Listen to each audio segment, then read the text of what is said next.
Bonjour, bonsoir et bienvenue sur Tout Oui, le podcast qui vous écoute. Je m'appelle Johanna et je vous rencontre pour vous offrir un espace de parole complètement libre où chaque épisode dure aussi longtemps que vous avez de choses à me raconter autour d'un thème. Pour ce 3e épisode, je suis avec Clément qui s'exprime sur le féminisme. Il parle de son expérience, des privilèges qu'il observe et des différences qu'il voit entre la France, où il est né, et l'Italie, où il vit. J'en profite pour faire une parenthèse, Clément, sous le pseudo d'Amoiseau Design, est la personne derrière les logos et les visuels de Tout Oui. Alors je vous encourage sacrément à aller suivre son travail.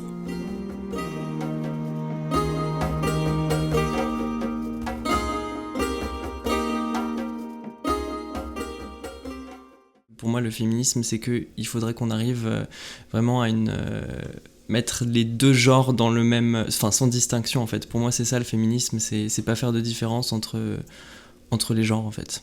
J'aimerais bien me considérer féministe, dans le sens où je me considère féministe, mais je sais pas si au niveau de mes actions et au niveau de... J'essaye de penser féministe et étant homme, je sais qu'il y a des choses auxquelles j'ai accès, auxquelles des facilités, on va dire, entre guillemets, qui malheureusement existent encore aujourd'hui dans notre société, font que j'espère être féministe, mais le fait d'avoir un passe-droit, on va dire, à ce niveau-là, par le fait d'être un homme, me fait sentir un peu comme un imposteur, entre guillemets, dans le sens où étant homme, je sais pas si, vu que justement j'ai, comme j'avais dit, ce passe-droit, un petit peu d'imposture, je pense. Après, je pense que c'est quelque chose de personnel, dans le sens où quand je fais quelque chose, j'aime bien le faire, du coup, avant d'acter la chose, j'ai envie que ce soit bien fait avant, donc je pense que c'est surtout pour ça que aussi peut-être parce que je me dis qu'il y aura peut-être toujours plus féministe que moi, et du coup est-ce que je peux vraiment prétendre à l'être, quoi. Enfin, après c'est une névrose que j'ai avec moi-même, donc c'est pas je pense qu'on peut dire que je suis féministe sans problème, mais c'est un problème que j'ai avec moi-même. Je ne pense pas que le féminisme est uniquement un combat de femmes, au contraire. Mais je pense qu'avant, pour commencer à s'engager dans le féminisme en étant homme, je pense qu'avant, il faut vachement questionner ses actions et sa façon d'agir et d'être en général. Il y a des choses qui sont tellement acquises en étant homme dans la société, que justement pour pouvoir s'en rendre compte et aller au-delà et faire changer les choses, d'abord il faut réfléchir à ce qu'on est, à nos actions, et je pense que c'est important de faire ça avant. Des choses qui seraient acquises dans notre société, déjà, des choses toutes bêtes sur lesquelles on commence un peu à travailler, mais qui n'ont pas encore changé, rien que les salaires, des choses comme ça. C'est des combats qui existent depuis des dizaines d'années et qui sont toujours pas, auxquels on n'a toujours pas trouvé une solution. Et après, dans la vie de tous les jours, c'est quelque chose que je vois notamment... parce que du coup, moi, j'ai aussi une autre réalité, celle de l'Italie du Sud. Et dans les commentaires, que je peux entendre dans des discussions qui sont au final peut-être pour les gens qui les disent des banalités, mais qui, une fois entendues, ont une autre ampleur. Et... c'est vraiment la réalité que je vois, moi, dans le sud de l'Italie. Par exemple, au boulot, ça va être mes collègues femmes qui vont cuisiner et mes collègues hommes qui vont rien faire. Donc voilà, alors que moi je suis là, je me lève, je quitte mon bureau pour aller aider ceux qui cuisinent, aussi parce que ça me plaît cuisiner, mais parce que ça devrait être une chose collective plus que une femme qui cuisine et les hommes qui restent à leur ordi. Mais après, le truc, c'est que c'est pas tant... le problème, c'est que c'est quelque chose qui est ancré profondément dans la société, dans le sens où en Italie, il y a la mamma qui cuisine, qui fait tout pour ses enfants, surtout garçons. Et donc, du coup, ça reste une habitude après, avec l'âge. Et c'est horrible. Enfin, moi, c'est quelque chose qui me surprend parce que peut-être dans ma famille ou en général en France, ça existe, mais j'ai pas l'impression que... Peut-être c'est dans le milieu dans lequel j'ai évolué, mais que c'était aussi fort. Et c'est surtout en allant dans le sud de l'Italie que ces petits détails-là, qui au final sont des grands détails, m'ont profondément surpris. Mais après, il y a plein de choses d'acquis, comme je disais, qui sont encore à découvrir.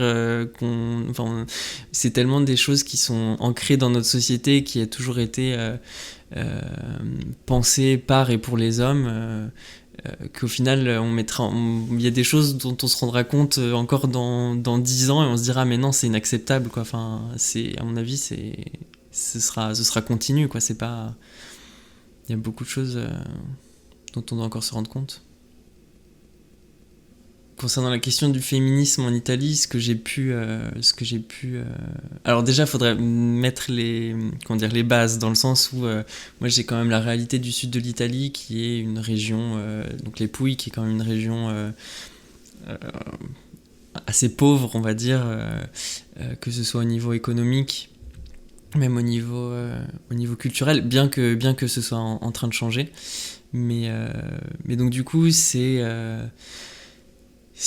une culture assez en arrière dans le temps sur certains aspects, dont le féminisme, dont la question de la femme en général, qui, comme on l'a dit auparavant, qui était assignée à des tâches purement domestiques.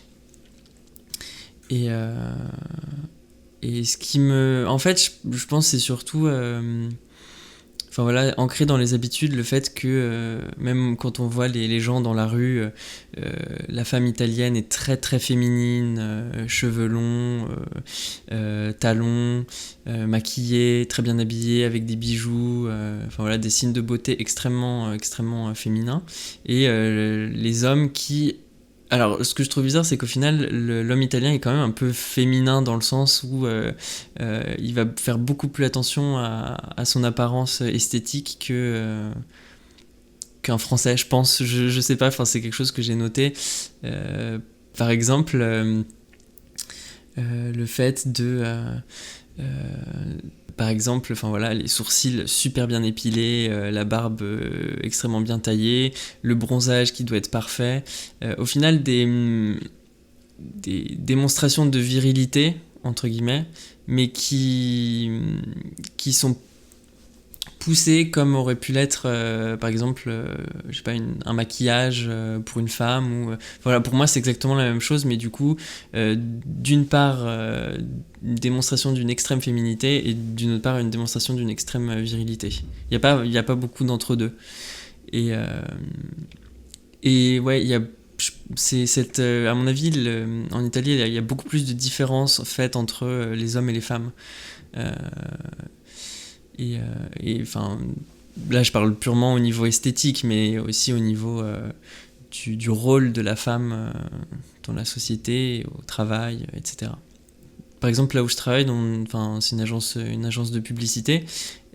Au niveau de la différence entre les hommes et les femmes, je la vois pas tellement, parce que déjà c'est complètement paritaire. À mon avis, il y a même plus de femmes là où je travaille que d'hommes. Et on va dire que dans tout ce que j'ai pu décrire précédemment, là où je travaille, c'est un environnement quand même ouvert, dans le sens où assez ouvert d'esprit, dans le sens gay-friendly, féministe, etc. Donc l'aperçu que j'ai eu du monde du travail en Italie, on va dire, est au sud de l'Italie, je tiens à préciser,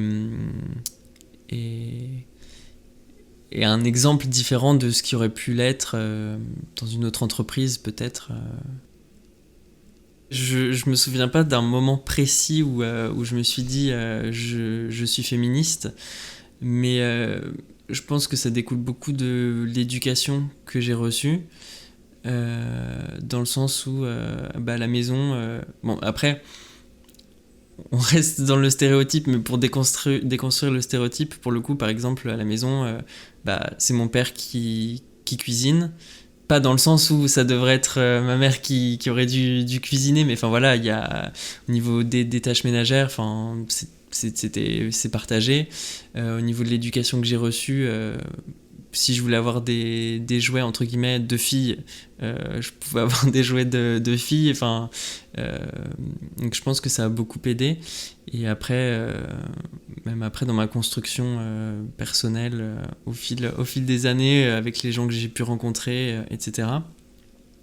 Mais s'il devait y avoir un moment précis à partir duquel je me suis sentie féministe, je dirais tous les moments où j'ai pu observer et observer, oui, des inégalités.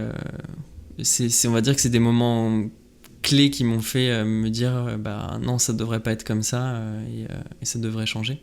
Mais après, on va dire que ça fait 1 ou 2 ans que je commence vraiment à plus m'intéresser à la question, à lire des ouvrages sur la question, et aussi à remettre en question. Je pense, oui, c'est plus récemment que j'essaye de remettre en question ma position d'homme dans la société, pour justement pouvoir, comme je disais tout à l'heure, plus appréhender le féminisme.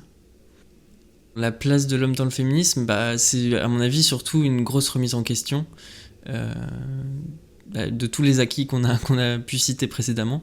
Enfin, je pense que c'est le plus gros du travail, et après, une fois qu'on se sera rendu compte de tous ces privilèges que l'homme peut avoir sur la femme, enfin voilà, c'est se mettre à la place d'autrui pour se dire merde quoi, enfin c'est pas ça devrait pas être comme ça, enfin j'aimerais pas que ça m'arrive, donc pourquoi le faire subir aux autres. Un homme féministe déjà pourrait, si par exemple il se trouve dans une situation où voilà, il y a une remarque sexiste, ou enfin voilà, dans un contexte, je sais pas, autour d'un verre, un bar, enfin voilà, déjà dire quelque chose, parce que souvent personne ne dit rien, et ça passe comme une lettre à la poste, et enfin voilà, donc déjà en parler, et déjà ce serait une bonne chose. Et puis ouais, se renseigner, se documenter, et enfin voilà, dans ses actions de tous les jours, ça peut être des petites choses, mais faire attention quoi. Ça m'arrive justement, j'essaye quand il y a des réflexions sexistes, de dire quelque chose. Par exemple, ça arrive parfois au boulot qu'il y a une petite réflexion qui passe plutôt mal, et du coup non, faut pas. Mais d'exemples précis j'en aurais pas, mais ouais, enfin ça arrive plus souvent qu'on le pense. La plupart du temps les réactions c'est non, mais c'est pour rigoler, ou mais bon, enfin c'est pas faut pas rigoler avec ça quoi, enfin c'est, donc du coup en général on te prend pas au sérieux quoi. Et c'est ça un peu le problème. Donc du coup, au final, peut-être même au bout d'un certain moment, tu dis plus rien, parce que tu sais que, de toute façon, on va te dire la même chose, on va t'envoyer balader, et puis ça finit là, quoi. Depuis que je suis en Italie, c'est là où je pense j'ai commencé à plus me questionner sur la question du féminisme. Non pas que, je veux pas faire paraître que l'Italie est un pays extrêmement arriéré, et pas du tout ouvert, parce qu'au final c'est quand même un pays qui m'a ouvert grand les bras, et qui est très accueillant. Mais oui, c'est surtout ces habitudes culturelles qui sont ancrées. C'est vraiment, je pense, en Italie que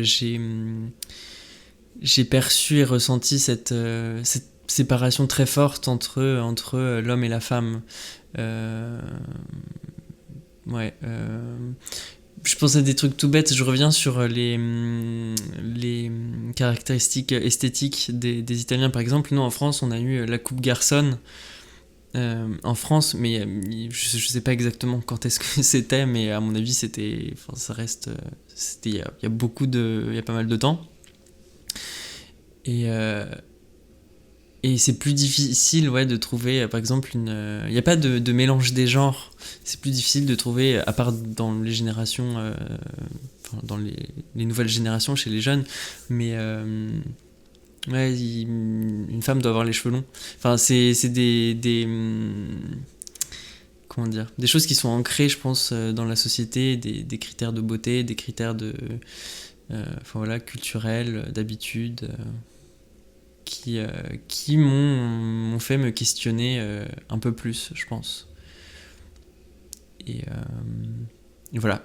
Non pas que la France soit plus en avance sur ces questions-là, mais je pense qu'il y a quand même en ce moment un mouvement un peu plus fort et qui va un peu plus de l'avant en France à ce niveau-là. Donc voilà.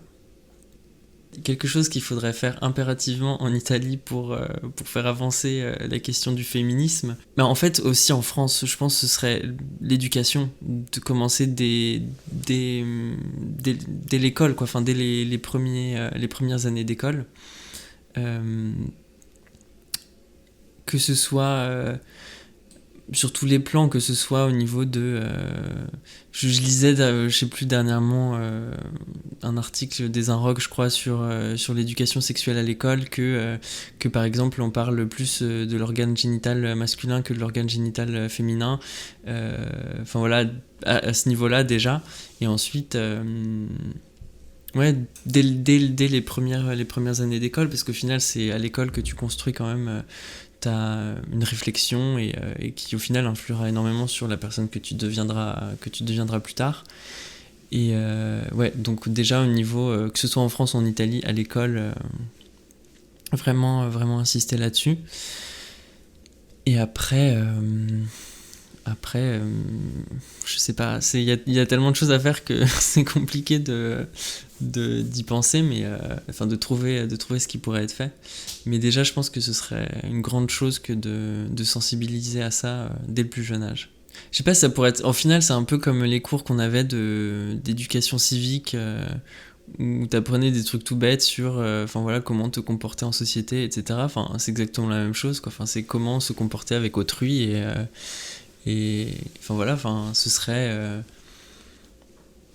déjà, dans les cours d'éducation sexuelle, ce serait bien de parler plus de la sexualité des femmes et aussi faire des cours d'éducation civique un peu plus axés sur le droit des femmes et ce serait pas une mauvaise chose, je pense.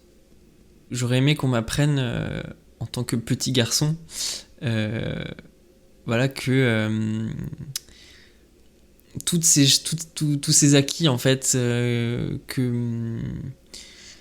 que tu peux observer même déjà en étant petit, que ce soit par la publicité ou surtout par la publicité d'ailleurs qui est très très stéréotypée, que tous ces acquis là, non quoi, c'est pas des acquis, ça devrait être des acquis mais pour les deux genres et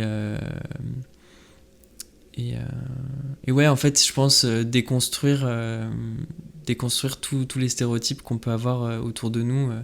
Mais du coup, là, on va au-delà de la simple éducation. Là, il faut changer complètement. Il faut réformer, pas réformer, mais il faut faire dans les agences de communication, arrêter de faire de la pub stéréotypée. Et ça aussi, ce serait, à mon avis, là aussi, ce serait quelque chose à faire pour déconstruire justement les stéréotypes et le sexisme et faire avancer le féminisme en général. Dans mon travail en agence, ça m'est arrivé de tomber sur des campagnes qui m'ont un peu... je me suis dit non, faut pas faire ça, quoi. C'est d'un autre temps, dans le sens où utiliser l'image de la femme pour un produit, mais l'image de la femme réduite à son corps et purement esthétique. Et c'est vrai que ça fait mal, quoi. Après, que ce soit la question du féminisme ou la question de la surconsommation, ça peut être un autre argument qui peut être discuté quand on travaille en agence et qui peut faire du mal. Mais au niveau du féminisme, ça m'est déjà arrivé de me dire non, Après, le problème, c'est que... Enfin, on en revient toujours au même, mais on va dire qu'à mon stade, c'est un peu impossible en tant que graphiste junior, ça, je peux pas trop... j'ai pas trop mon mot à dire, mais... Mais ouais, enfin, des fois, on fait des choses plus parce que il faut faire cette campagne, parce que c'est le client qui l'a demandé, et une agence fait un travail de conseil, mais si le conseil n'est pas... si les préconisations sont pas enregistrées et acceptées par le client, faut faire ce qu'il demande, parce que l'objectif c'est quand même de payer les salariés à la fin du mois, du coup voilà. Mais après, faudrait ne plus accepter les projets et se spécialiser uniquement dans des beaux projets, quoi. Mais bon, pour moi, je suis au début de ma carrière, du coup, j'essaie juste de me faire un book conséquent. Mais après, ouais, moi, ça me plairait carrément de faire des projets un peu plus éthiques et responsables. Ce serait bien. Ce serait beau. Je me souviens d'avoir parlé de la question du féminisme avec mes parents. Après, vraiment occasionnellement, par exemple, je saurais pas dire... on a parlé de tel argument, mais je sais que... Enfin, je me souviens en avoir parlé avec mes parents qui me parlaient de leurs parents, de leur mère, en justement... en faisant une comparaison entre justement les droits des femmes il y a plus de 50, 60 ans et aujourd'hui. Et après, est-ce qu'ils m'ont sensibilisé en me disant des choses précises? Non, je pense pas. C'était des discussions plus globales, plus générales sur la question de la femme, je pense. Après, oui, il y a eu...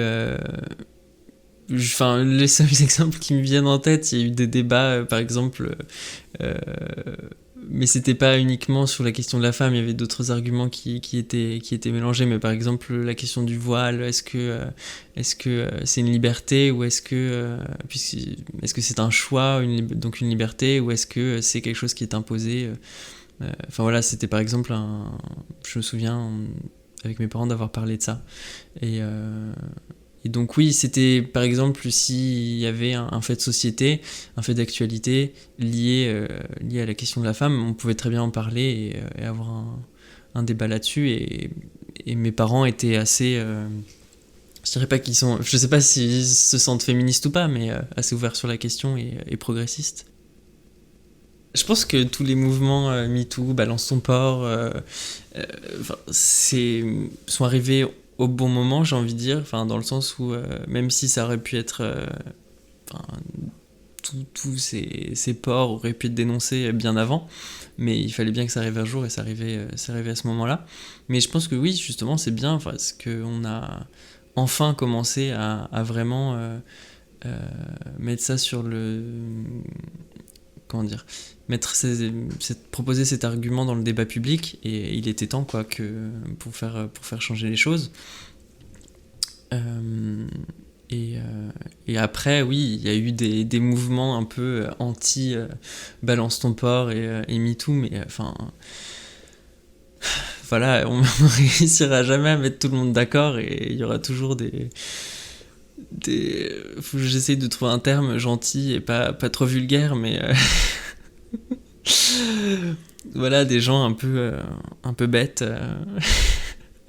Il y en aura toujours, malheureusement, mais je pense que ouais, c'est une bonne chose, et après, justement, peut-être le fait que c'était repris par exemple par des célébrités, Time's Up, MeToo, je pense que ça a aidé aussi